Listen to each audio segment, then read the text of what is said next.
J'ai été nommé pour m'occuper des 1500 quartiers prioritaires. Je ne ferai pas les 1500.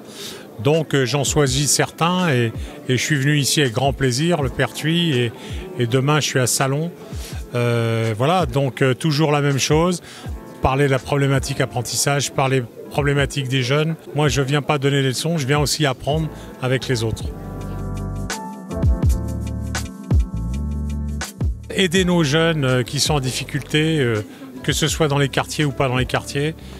Aider nos entreprises qui, eux, ne trouvent pas de jeunes et aider les jeunes qui, eux, ne trouvent pas de patron, pas d'entreprise. Alors bien sûr, ici, je m'y sens bien. Tous les interlocuteurs ici sur ce département, sur cette région, s'impliquent, je le sens. Il y a une cohésion qui est flagrante. Ce n'est pas toujours le cas dans certains territoires où je me rends, donc je suis très content. J'ai adoré parce que je me trouve avec des gens qui sont passionnés de l'apprentissage, que ce soit la visite de l'entreprise que j'ai fait tout à l'heure, que ce soit le centre de formation sur la cybersécurité. Donc voilà, j'ai ressenti des gens très motivés, très volontaires. On sent l'intérêt pour notre jeunesse et pour l'apprentissage.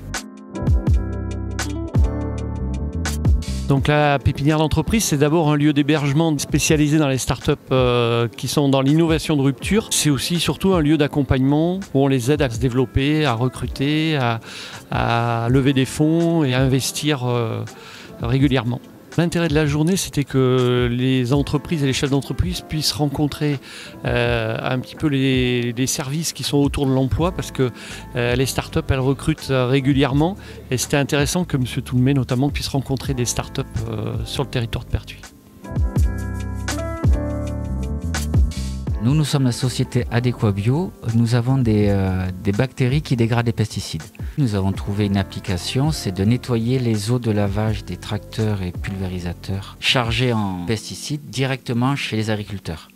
Les exploitants agricoles vont au champ traiter leur culture et quand ils rentrent à l'exploitation, il faut qu'ils nettoient le matériel. Donc là, ils vont sur une aire de lavage. L'eau de lavage est conduite vers des bassins hors sol dans lesquels on a mis un lot de bactéries et après, ça se passe tout seul. C'est nos bactéries qui dégradent les pesticides et les exploitants agricoles qui n'ont plus à s'occuper de rien.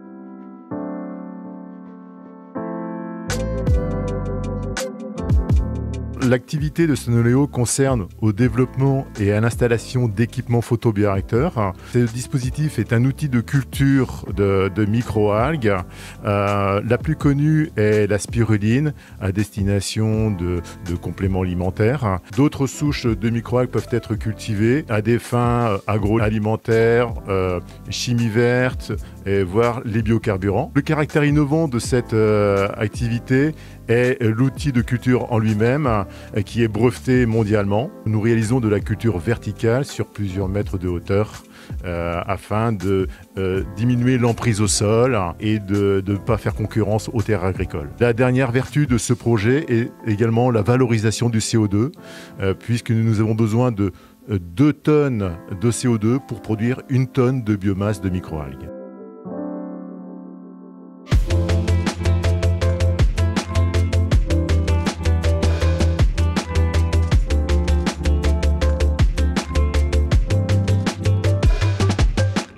Le CFAI 84 donc, est un organisme de formation qui est surtout basé sur l'industrie, tous les métiers, donc principalement de la mécanique, soudure, chaudronnerie et tuyauterie, le bureau d'études, la maintenance, le chargé d'affaires, l'informatique avec l'automatisme. Et ensuite, on a tous les diplômes d'ingénieurs. Donc c'est 650 élèves répartis sur 2 centres, Pertuis et Avignon, 4500 m² sur Avignon et 800 m² sur Pertuis. On a quand même un gros impact au niveau de tout ce qui est industrie agroalimentaire, nucléaire et informatique. Je pense que là, il faut vraiment que, au niveau de M. Toulmé, on puisse avoir une facilité à pouvoir faire la rédaction au niveau des OPCO. Parce que c'est vraiment très important pour nous. Il faut absolument arriver à diminuer les contraintes administratives. Et le deuxième point, on a énormément de difficultés à pouvoir travailler entre l'Occitanie et la PACA parce que chacun veut garder son fief. Et pour arriver à avoir les paiements en contrepartie, c'est relativement difficile.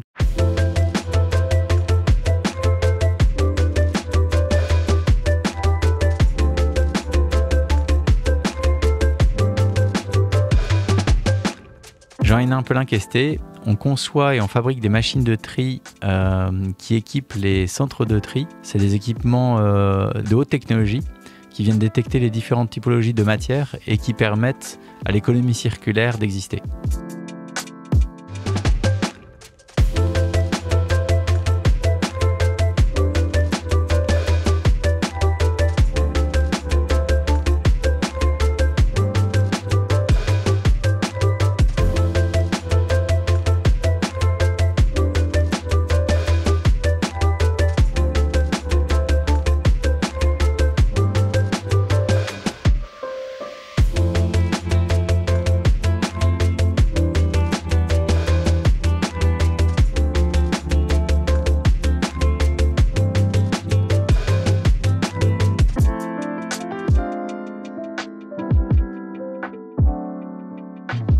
La convention, 10 000 entreprises avec qui on travaille, que ce soit pour l'insertion des jeunes, l'apprentissage, l'emploi, le handicap, la plateforme surtout Un jeune, une solution. Il ne faut surtout pas l'oublier parce qu'elle est très utile.